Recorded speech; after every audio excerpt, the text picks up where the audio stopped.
It was supposed to be an ordinary neighborhood barbecue, the kind where the air smells of grilled meat and children laugh while running across the lawn. I had set up the speakers, prepared the drinks, and was trying to keep the mood light. My wife, Sarah, was busy chatting with some of the women. Everything seemed normal until my neighbor, Jason, raised his voice above the crowd and dropped a bombshell that shattered the evening. He smirked and said, "You all should know. I got Sarah pregnant." The entire yard went silent. Laughter stopped, forks froze midair, and every pair of eyes turned toward me. I felt my stomach tighten, my chest heavy as if someone had pressed a weight against it. Sarah gasped, instantly denying it. But Jason leaned back in his chair with arrogance, as if he enjoyed the chaos he had just unleashed. My hands trembled, but I forced myself to stay calm. Losing control in front of everyone would only give him power. Sarah's face went pale, and she shook her head. "That's a disgusting lie," she snapped. But Jason only laughed louder. "Don't bother denying it, sweetheart. We both know the truth." He looked directly at me, as if daring me to believe him. My heart pounded, anger mixing with a deep sting of betrayal. I didn't know whether to shout or break something, but instead, I remembered the one thing that could end this drama once and for all: the video. For weeks, I had suspected Jason was spreading rumors. His strange smirks, the way he looked at Sarah, it all added up. I had installed cameras around the house, not because I doubted my wife, but because I wanted proof against his toxic games. I knew the video would expose the truth, and tonight was the perfect moment. I stood up, pulled my phone from my pocket, and connected it to the speaker system. "If you're so confident, Jason, maybe we should let everyone here see what really happened." The crowd leaned in, curiosity sparking. Jason's grin faltered for the first time. His eyes narrowed, but I could see the flicker of unease in them. The video began playing on the big outdoor screen we had set up for the kids' movie later that night. It showed Jason standing outside our house one late evening, drunk, banging on the door, yelling Sarah's name.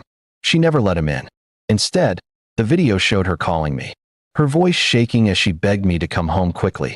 In another clip, Jason was captured bragging to his buddies by the fence, saying outrageous lies about sleeping with Sarah. Gasps filled the yard. Neighbors exchanged shocked looks, some shaking their heads in disgust. The truth was undeniable. Jason had been spreading false rumors to feed his own ego.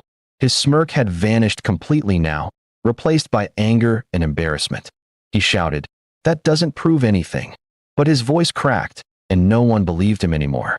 Sarah stood next to me, tears in her eyes, not of guilt, but of relief. "You see," she said to the crowd, "he's been harassing me for months." And I was too afraid to speak up. The women she had been talking to earlier came forward, hugging her, offering comfort. Jason was left standing alone, his own wife glaring at him from across the yard with a mix of rage and betrayal.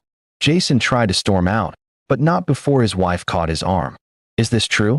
Have you been lying about her all this time?" she demanded. He stuttered, unable to answer, his bravado shattered. She slapped him across the face in front of everyone before, grabbing her purse and walking out, leaving him standing there humiliated. The neighbors no longer wanted him there. One by one, they told him to leave, that he had crossed a line that could never be undone.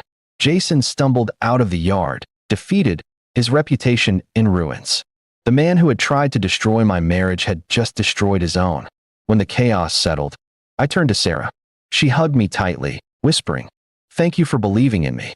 My anger eased as I held her, realizing that trust was what had saved us. Jason's lies could have planted seeds of doubt, but the truth, and my faith in her, was stronger.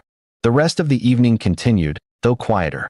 The neighbors stayed, trying to bring back some normalcy with laughter and food. But the shadow of Jason's downfall lingered.